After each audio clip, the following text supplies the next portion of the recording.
चलिए अगली प्रश्नावली 13B का विविध उदाहरण नंबर 4 जो कि लौकुश ने पूछा है। आप सभी इसको ध्यान से देखिएगा, एक अलग चीज आप लोग को सीखने को मिलेगी। तो ये है बच्चों उदाहरण नंबर कितना 4। अगली प्रश्नावली 13B का विविध उदाहरण संख्या 4, ठीक है ना। इसमें क्या कह रहा है, एक आयताकार ठोस है। क्या है?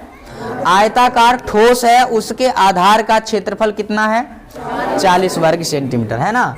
तो ये मैं लिखता हूं जो दिया गया है। सबसे पहले आयताकार ठोस का क्या, ठोस के आधार का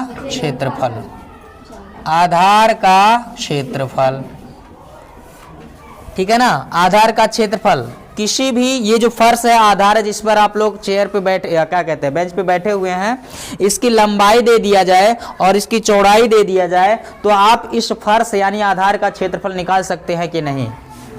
बोलो, निकाल सकते हो कि नहीं निकाल सकते हो? किसी भी आयताकार या वर्गाकार फर्श की लंबाई और चौड़ाई दे दिया जाए तो उन्हीं का गुणा कर लो, पूरा क्षेत्रफल निकल जाएगा। अगर लंबाई 20 है, चौड़ाई 10 है तो 10 में 20 का गुणा कर लो, 20 दाएं 200 वर्ग मीटर। अगर मीटर में होता तो वर्ग मीटर, सेंटीमीटर में होगा वर्ग सेंटीमीटर, डेसीमीटर में होगा वर्ग डेसीमीटर और फीट में होगा तो वर्ग फीट हो जाएगा। समझ में आया कि नहीं आया? तो किसी भी आयताकार या वर्गाकार फर्श या तल या सतह का क्षेत्रफल निकालना है तो उसकी लंबाई और उसकी चौड़ाई निकाल लो, दोनों का गुणा कर दो, उसका क्षेत्रफल आपको ज्ञात हो जाएगा। समझ में आया कि नहीं आया? बोलो। तो आधार का क्षेत्रफल मतलब क्या? क्षेत्रफल का मतलब लंबाई गुणे चौड़ाई। इसको मैं लिख देता हूं लंबाई गुणे चौड़ाई। अगर लंबाई L हो, चौड़ाई B हो तो लंबाई गुणे चौड़ाई कितना दिया बच्चों? 40 वर्ग सेंटीमीटर। समझ पा रहे हैं? और आगे क्या दिया है? इस ठोस का संपूर्ण पृष्ठीय क्षेत्रफल, यही ना दिया है? थोड़ा ध्यान दीजिएगा, संपूर्ण पृष्ठीय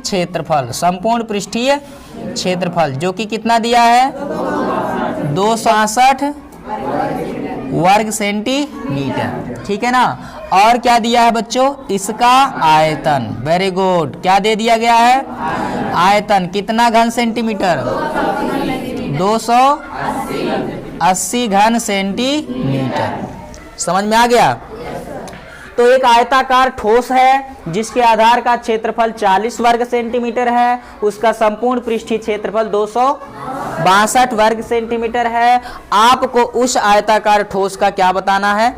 आयतन भी दे दिया गया है और उसकी लंबाई, चौड़ाई और ऊंचाई, यानी कि तीनों बीमाएं आप सभी को क्या करनी है बच्चों? ज्ञात करनी है। चलो देखते हैं। सबसे पहली बात, इस क्वेश्चन को सॉल्व करने में जो आप लोग सबसे पहले ध्यान रखेंगे वो ये है, आयताकार ठोस। अब आयताकार ठोस है तो घन तो हो नहीं सकता, क्या होगा?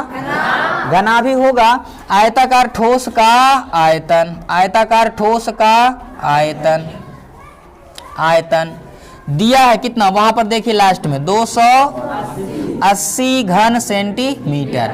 और आयतन का सूत्र होता है, ठोस के आयतन का सूत्र क्या होता बाबू? लंबाई गुणे चौड़ाई गुणे ऊंचाई। यहाँ पर मुझे मानना चाहिए था, माना कि लंबाई L, चौड़ाई B, ऊंचाई H, और वैसे भी आप लोग जानते हैं। तो ये हो जाएगा 280, ठीक है ना। अब यहाँ पर देखो लंबाई गुणे चौड़ाई L गुणे B, लंबाई गुणे चौड़ाई कुछ दिया है कि नहीं दिया है? देखो L गुणे B यानी लंबाई गुणे चौड़ाई, आधार का क्षेत्रफल दे दिया है 40, तो लंबाई गुणे चौड़ाई L गुणे B के स्थान पे हम प्रतिस्थापित कर देंगे कितना? 40 गुणे H बराबर 280। 40 को पक्षांतर कर दो लल्ला, H बराबर आ जाएगा 280 के बटा कितना? 40। ये 0 से 0 कट गया। अब ये जाए कितना? बोलो 7 चौक 28। लो जी मुबारक हो, आ गया बच्चों उस ठोस की ऊंचाई। क्या? ठोस की ऊंचाई कितना? 1 आंसर तो आपका निकला। अब लंबाई और चौड़ाई दो निकालना, ऊंचाई तो निकल गया। तो आइए अब जो बचा हुआ पॉइंट है उस पर इस्तेमाल करते हैं, ये संपूर्ण पृष्ठीय क्षेत्रफल। तो यहां से मैं लिखता हूं, देखो मगर ध्यान से, ठोस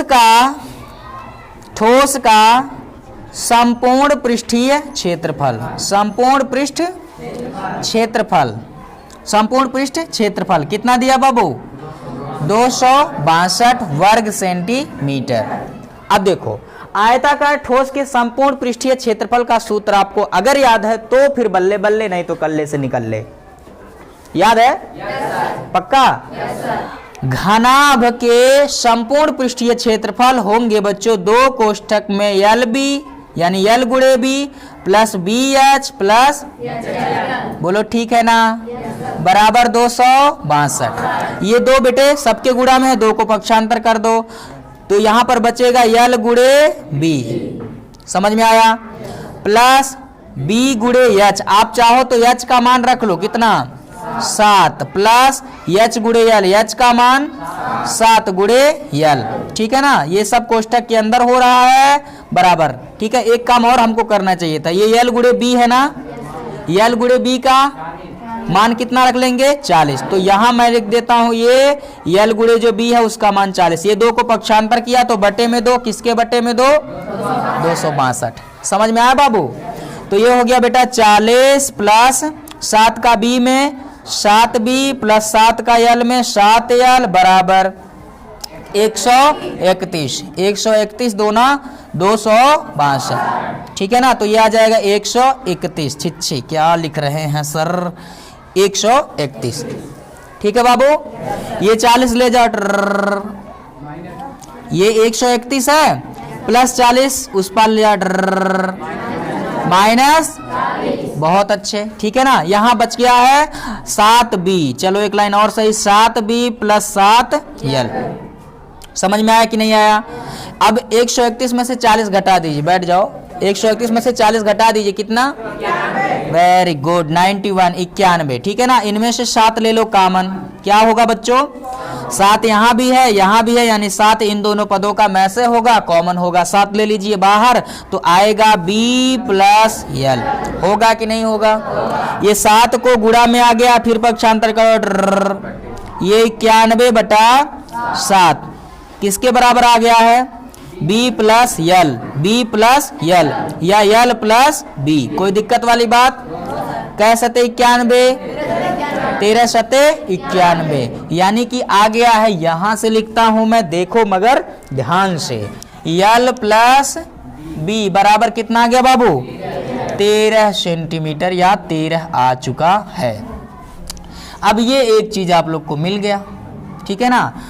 इसको हम कुछ कह दें, चलो इसको मैं कह देता हूं समीकरण नंबर 1। कुछ बात समझ में आया? अब देखो आपके पास दो विकल्प हैं, ठीक है, आपके पास दो विकल्प, पहला ये यल गुणे बी बराबर 40 और यल प्लस बी बराबर 13, इन दोनों समीकरण को, इसको एक समीकरण मान लीजिए, इसको एक मान लीजिए, दोनों को हल कर दीजिए, ठीक है ना, तो भी आपको आंसर मिल सकता है। एक और जो एक्स्ट्रा फॉर्मूला आपको लगाना पड़ेगा वो क्या है, जरा आप सोचिएगा, यहां समझिएगा। देखो बाबू, हम लिख सकते हैं a माइनस बी का होल स्क्वायर, थोड़ा सा बीजगणित का सूत्र लगा लो, a माइनस बी का होल स्क्वायर बराबर क्या हो सकता है? a प्लस बी का होल स्क्वायर और माइनस क्या 4ab, माइनस 4ab। अब बच्चे लोग सोच रहे हैं सर ये क्या कमाल कर दिए आप, तो सोचो समझो और देखो, a प्लस बी का होल स्क्वायर क्या होगा बाबू? a square plus B square plus 2ab, होता कि नहीं होता बच्चों? बहुत अच्छी बात। और आगे मैंने क्या लिया है? Minus 4ab। अच्छा जी, कमाल हो गया। a square plus B square, देखो बेटा माइनस 4ab और प्लस 2ab कितना होगा? बोलो, माइनस 4ab प्लस 2ab कितना होगा? Minus 2ab। अब बताओ ये a माइनस बी के होल स्क्वायर का सूत्र होता है कि नहीं होता है? a square plus B square minus 2ab बराबर a माइनस बी का होल स्क्वायर। तो मैंने गलत क्या लिखा? कुछ गलत लिखा है क्या?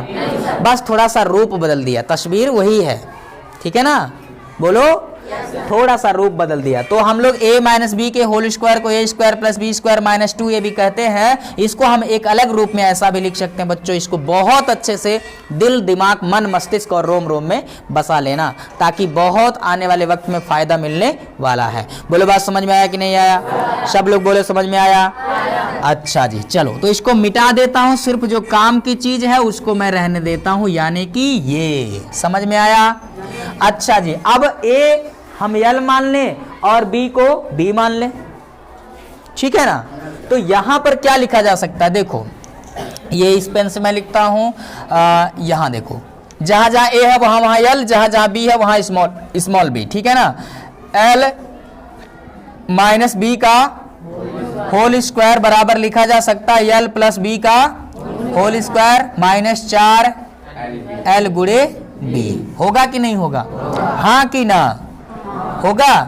चलो L प्लस B का मान हमको मालूम है, L प्लस B का मान देखो समीकरण 1 में मालूम है, L प्लस B का मान, तो जहां L प्लस B है वहां लिख देंगे 13 का स्क्वायर माइनस 4 गुणे L गुणे B, L गुणे B का मान कितना बच्चों 40, 13 का वर्ग 169 माइनस 4 चौके 160, यानी L माइनस बी का होल स्क्वायर बराबर ये चल रहा है L माइनस बी का होल स्क्वायर। 169 में से 160 घटा दीजिए, सिर्फ बचा 9, ये हो गया L माइनस बी का होल स्क्वायर बराबर 9 किसका वर्ग है बच्चों 3 का। अब देखो वर्ग वर्ग 2 2 कट जाएगा, अरे मतलब वर्ग लेने पे खत्म होगा, वर्गमूल लेने पर, क्या लेने पर, लो जी लिख देता हूं वर्गमूल लेने पर। समझ में आया बच्चों, वर्गमूल लेने पे वर्ग खत्म, L माइनस बी, क्या L माइनस बी बराबर कितना 3। अच्छा जी, इसको आप कह दो समीकरण नंबर 2। समझ में आया कि नहीं आया, बोलो समीकरण नंबर 1, समीकरण नंबर 2 समझ में आ गया है। बस अब क्या करना बाबू, एक बार समीकरण 1 और 2 को जोड़ दो, ठीक है ना। थोड़ा सा समीकरण हल करने आना चाहिए, समीकरण 1 प्लस 2 से, यानी समीकरण 1 में 2 को क्या करेंगे जोड़ेंगे, समीकरण 1 में 2 को क्या करेंगे जोड़ेंगे। और जब भी हम समीकरणों को जोड़ते हैं, दिमाग कान से नहीं ध्यान से सुनो, कान से नहीं, अरे कान से भी सुनो लेकिन ध्यान से भी सुनो, कि जब भी हम लोग 2 या 2 से अधिक समीकरणों को जोड़ते हैं या घटाते हैं तो बाएं पक्ष में बाएं से और दाहिने पक्ष में दाहिने से जोड़ते और घटाते हैं। समझ में आया बच्चों, जब भी समीकरण 2 और 1 को हम जोड़ेंगे तो बाएं साइड वाले पदों को बाएं के साथ और दाहिने वाले पदों को दाहिने के साथ जोड़ेंगे। समझ में आया कि नहीं, बोल समझ में आया, अभय पांडे समझ में आया। चलो देखो इधर, अब समझो बाबू, तो यहां पर जब जोड़ेंगे L plus B L minus B, direct एक लाइन शॉर्ट कर दे, नहीं समझ में आएगा। देखो L प्लस बी बहुत लंबा हो गया, ये समीकरण 1 का बायां पक्ष हो गया।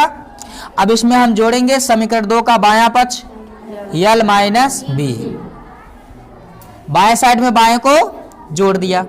आइए दाहिने तरफ में वहां 13 और इधर जोड़ेंगे दाहिने तरफ का 3, ये लो माइनस बी प्लस बी कचर कच कट गया कि नहीं कट गया।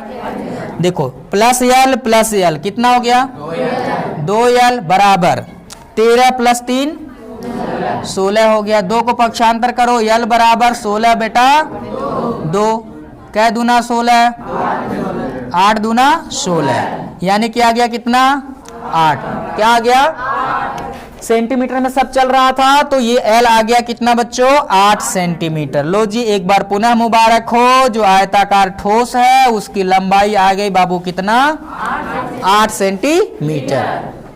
आई बात समझ में। अब L के इस महत्वपूर्ण मान को चाहे यहां पर ले जाकर रखो, चाहे यहां पर ले जाकर रखो, चाहे यहां पर ले जाकर के रखो, B का मान निकाल लो, ठीक है ना। तो L का यह मान या लिख देते हैं L बराबर 8, L बराबर 8 समीकरण 1 में बोलो रखने पर, दिख रहा है कि नहीं। समीकरण 1 यहाँ है लल्ला, देखो L प्लस B बराबर 13, तो L की जगह पर अगर हम 8 रख देंगे तो 8 प्लस B बराबर 13 होगा कि नहीं होगा। B बराबर आ जाएगा 13 प्लस 8 उधर ले जाएंगे माइनस 8, और 13 में से 8 घटा दो 5 सेंटीमीटर। बोलो मेरे प्यारे हिंदुस्तान की। अब लो जी, उस आयताकार ठोस की लंबाई आ गई 8 सेंटीमीटर, चौड़ाई आ गई 5 सेंटीमीटर और ऊंचाई आ गई 7 सेंटीमीटर। अब क्या ये हार्ड है, क्या इसके लिए शक्तिमान बनोगे, बोलो बाहुबली बनने की जरूरत है। चलो फटाफट आप लोग क्या करो, स्क्रीनशॉट ले लो, नोट कर लो। अब हम चलते हैं आगे की तरफ, ले लीजिए।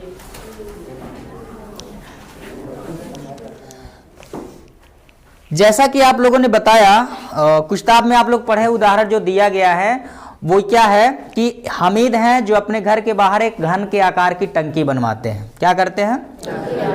हाँ, ढक्कन के आकार, ढक्कन लगवाया हुआ या ढक्कनदार क्या करते हैं हम, घन के आकार की टंकी बनवाते हैं, यही ना करते हैं। और उसके बाद जो टंकी उनके पास प्राप्त हुई है, उस टंकी के प्रत्येक कोर की लंबाई, प्रत्येक किनारे की लंबाई 1.5 मीटर है। ठीक, 1.5 मीटर है। और उसके बाद क्या कहा गया है कि उस टंकी के बाहरी किनारों पर वो टाइल्स लगवाने चाहते हैं। क्या करने चाहते हैं? टाइल्स लगवाने। अब टाइल्स जैसे यही कमरा है, निचली वाले तली को छोड़ करके साइड के चारों और ऊपर कुल कितने फलक हो गए? 5 फलकों पर वह टाइल लगवाना चाहते हैं। और टाइल की जो कीमत है वो 360 रुपया प्रति दर्जन है। यानी 1 दर्जन टाइल्स का दाम कितना है? 360 रुपया। 360 रुपया मतलब 1 दर्जन का है। 1 दर्जन में कितने? 12 पीसेस, यानी 12 टुकड़े होंगे। 12 टाइल्स का दाम 360 रुपया है। ठीक है ना? तो आपसे पूछा जा रहा है कुल कितने टाइल्स की आवश्यकता पड़ेगी और उनके लिए कुल कितना खर्च पड़ेगा।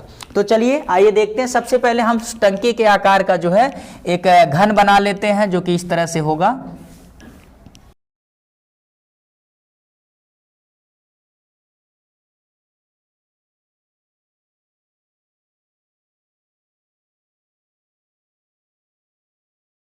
हाँ, तो बच्चों ये बड़ी मशक्कत के बावजूद हम लोगों ने उस टंकी के आकार की एक संरचना घनाकार है जो कि क्या कर दिया बच्चों? तैयार कर लिया है। क्या कर लिया है? तैयार कर लिया है। ये नीचे का फलक आप लोग को दिखाई दे रहा है, ये नीचे का फलक, ये ऊपर का, ये दाएं का, ये बाएं का, ये आगे पीछे का, ये आगे क्या हो गया, ये छिछी, ये क्या हो गया? आगे का और ये पीछे का। ठीक है ना? तो ये फलक 6 फलक हैं। ठीक है ना? तो ये जो टंकी है, ये टंकी है, इसमें ये छोटे छोटे पीसेस दिख रहे हैं ना, ये टाइल्स हैं। क्या बेटा? टाइल्स। अब ये जो घन के आकार की टंकी बनी है, इसके प्रत्येक किनारे की लंबाई बेटा कितना है? 1.5 मीटर है। दूसरे शब्दों में हम यह कह सकते हैं कि जो घन के आकार की टंकी बनी हुई है, उसके प्रत्येक किनारे यानी भुजा की लंबाई बोलो कितना है? 1.5। तो 1.5, 1.5, 1.5, 1.5। समझ में आया? और ये छोटे छोटे जो टुकड़े ये दिख रहा है ना, ये एक टाइल छोटा सा, ये दूसरा टाइल छोटा सा, ये तीसरा टाइल छोटा सा, ये चौथा टाइल, ऐसे बहुत से हैं, कितना गिने हम? ठीक है ना? अभी निकल जाएगी संख्या।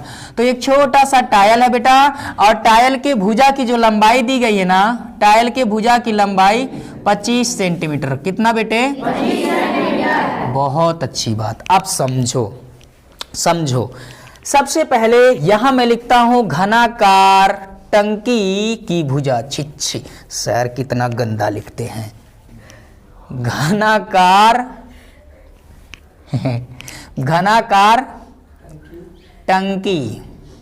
टंकी जानते हैं?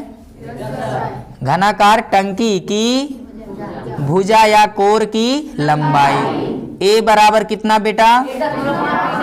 क्या बात है, 1.5 मीटर। अच्छा, वो जो टाइल्स है बच्चों, टाइल्स जो लगवाया जा रहा है, उसके प्रत्येक भुजा की लंबाई जो भी है सेंटीमीटर में दिया जा रहा है। तो ये घनाकार जो टंकी है, टंकी को जो लंबाई है, इस लंबाई को भी हम सेंटीमीटर में बदल लेते हैं। तो ये आ जाएगा 1.5 में मीटर को सेंटीमीटर में बदलना है तो क्या करेंगे? 100 से क्या करेंगे लल्ला? और अगर आप गुणा करना जानते हैं, बचपन से ही सीखे हुए हैं, तो 1.5 में 100 का गुणा करेंगे तो 150। 150 के 150, 150 नहीं, दोनों सही है ना? चलो, भुजा की लंबाई आ गई लल्ला कितना? 150। अब समझना, ठीक है ना? अब देखो, घनाकार टंकी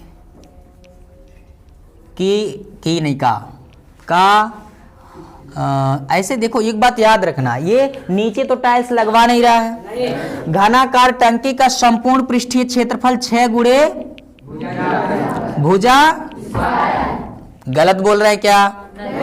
कोई भी घन होता है, घन का संपूर्ण पृष्ठीय क्षेत्रफल 6 गुणे भुजा यानी 6 गुणे ए का स्क्वायर। अब यहाँ 6 क्यों लेते हैं? क्योंकि 6 फलक,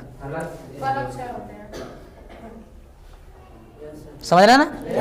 कितने फलक? अरे यार, जिस कमरे में बैठे हो, ये दाएं, ये बाएं, ये पीछे, ये आगे, ये ऊपर, ये 6 फलक हैं कि नहीं है?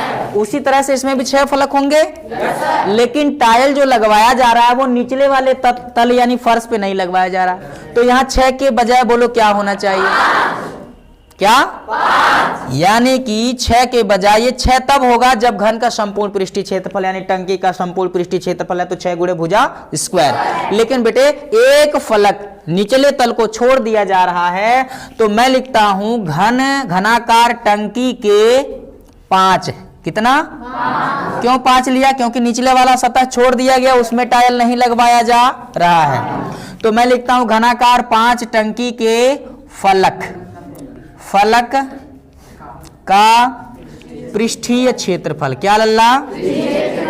पृष्ठीय क्षेत्रफल बराबर क्या होगा? 5 गुणे भुजा होगा कि नहीं होगा? संपूर्ण पृष्ठीय क्षेत्रफल 6 गुणे भुजा स्क्वायर, तो 5 फलक का 5 गुणे भुजा स्क्वायर। अगर 3 नहीं कहता तो 3 भुजा स्क्वायर। अगर कहता सिर्फ साइड साइड में लगवाएंगे तो 4। समझ में आ गया कि नहीं? तो ये आ गया 5 गुणे भुजा। अब भुजा बाबू कितना है? ए, जो कि लंबाई 150 है, 150 का स्क्वायर।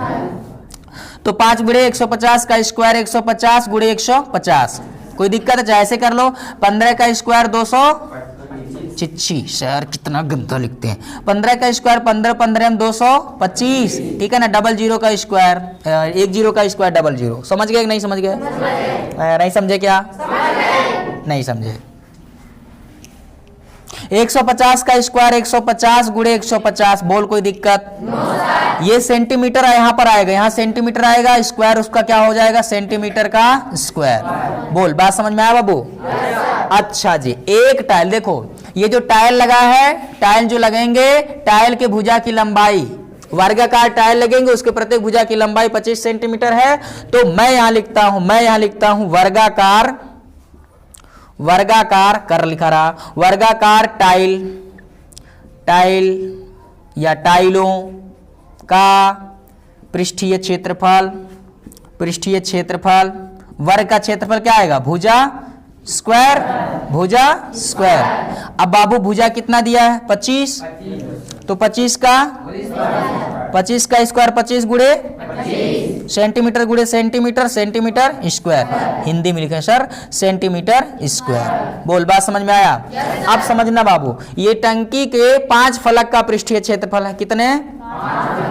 5 फलक का पृष्ठीय क्षेत्रफल, जो कि आया है इतना 5 गुणे 150 गुणे 150 वर्ग सेंटीमीटर। अब टाइलों का क्षेत्रफल आ गया है ना? यहाँ एक टाइल का पृष्ठीय क्षेत्रफल, बाबू इतना गया है 25 गुणे 25 वर्ग सेंटीमीटर। बोलो, बात समझ में आया कि नहीं आया? ठीक है ना? अब आपको निकाल लेना है कि टंकी के 5 फलकों में लगाने के लिए कितने टाइल्स की आवश्यकता पड़ेगी। तो यहां से मैं लिखता हूं टाइलों की कुल संख्या, टाइलों की कुल संख्या। टाइलों की संख्या निकालना है बच्चों, तो क्या करेंगे? घनाकार टंकी का कुल पृष्ठीय क्षेत्रफल, घनाकार टंकी का पृष्ठीय क्षेत्रफल, कुल नहीं 5 फलकों का पृष्ठीय क्षेत्रफल जो इसमें टाइल्स लगवाया जा रहा है, पृष्ठीय क्षेत्रफल, और बटे एक टाइल का पृष्ठीय क्षेत्रफल। बोलो, बात समझ में आया? इसको मिटा देते हैं, जरा यहां से दिखा देते हैं, जरा आप लोग ध्यान से देखो। हैं? ये काका? अरे बाप रे। ठीक है, टंकी का पृष्ठीय क्षेत्रफल बटा एक टंकी का पृष्ठीय क्षेत्र, एक टाइल का पृष्ठीय क्षेत्रफल। तो यह आ जाएगा बच्चों, यहां पर आपको मिलेगा टाइल की संख्या या टाइलों की संख्या बराबर कितना? टंकी का पृष्ठीय क्षेत्रफल आ गया है 5 गुणे 150 गुणे 150, अब बटे 25 गुणे 25, ठीक है ना? बोलो। अब ये 25 से 150 कट जाएगा, 25 छक्का 150 और 25 छक्का, ठीक है ना? तो आ गया 5 गुणे 6 गुणे 6 और 6 छक्के 36 या 6 5 3 छक्का 18 180, यानी कुल कितने टाइल की संख्या होगी? टंकी के पांचों फलक में लगाने के लिए कितने टाइल्स की आवश्यकता पड़ेगी? 180 टाइल की आवश्यकता पड़ेगी इस टंकी के पांचों फलकों में लगाने के लिए, ठीक है ना? आई बात समझ में? अच्छा, अब देखो, अब उसने दिया है कि कुल कीमत कितना, 180 टाइल की कीमत कितना होगी। तो देखो, 1 दर्जन, क्या दिया लल्ला? 1 दर्जन, 1 दर्जन में कितने पीस? हाँ, 1 दर्जन का मतलब 12 टाइलों की लागत या मूल्य या कीमत दिया है कितना रुपए बेटा? 360 रुपए, यानी 12 टाइल 360 रुपए में। तो एक टाइल की कीमत निकालना है अगर आपको, तो 360 में 12 से, ठीक है ना? 12 टाइल 360 रुपए में, तो एक टाइल कितना? 360 बटे 12, ये कटेगा कितना आएगा? 12 तिया 36, यानी कि आ जाएगा एक टाइल की कीमत या लागत कितना आएगा? 30 रुपए आ गया बच्चों। एक टाइल क्या रुपया में? और कुल कितना टाइल लगा है इसमें? 180। अगर एक टाइल 30 रुपया में, तो 180 टाइल क्या रुपया में? बोलिए। अब देखिए, 180 टाइलों की लागत या कीमत कितना होगा बच्चों? एक टंकी का 30, सॉरी, एक टाइल का कितना रुपए? 30। तो हमारे पास कितने टाइल हैं? 180 टाइल का क्या रुपया? 180 गुणे 30, ठीक ना? गुणा करो, 18 तिया 54, 18 तिया 54 के बाद 00, 5400 रुपया निकाल दीजिए और 180 टाइल फटाफट ले लीजिए, टंकी पे पांचों फलकों पर फटाफट क्या करो? लगवा दो। समझ में आ गया कि नहीं आ गया? ठीक है। तो इस तरह से हमने क्या किया बच्चों? इस टंकी के पांचों फलकों का पृष्ठीय क्षेत्रफल निकाल लिया, जो कि आया 5 गुणे 150 गुणे 150, ठीक है ना? और एक टाइल का पृष्ठीय क्षेत्रफल निकाल लिया, जो कि 25 गुणे 25। एकदम आसान है। देखो, पांचों फलकों के पृष्ठीय क्षेत्रफल में क्या करेंगे? एक टाइल के पृष्ठीय क्षेत्रफल से भाग दे देंगे, जितना आएगा उतने टाइल की संख्या, 180 टाइल, और एक टाइल का दाम 30 रुपया बच्चों। तो 180 टाइल का दाम 180 गुणे 30, सीधे आएगा 5400 रुपए। अब क्या ये हार्ड है? इसके लिए आपको राजभोग खाने की जरूरत पड़ेगी, रसगुल्ला खाने की जरूरत पड़ेगी। नो कह तो रहे हो नो, लेकिन मिलेगा तो छोड़ोगे नहीं, ठीक है ना? चलो नोट करो फटाफट, फिर चलते हैं प्रश्नावली 13 के क्वेश्चन नंबर 1 की तरफ। ले लीजिए।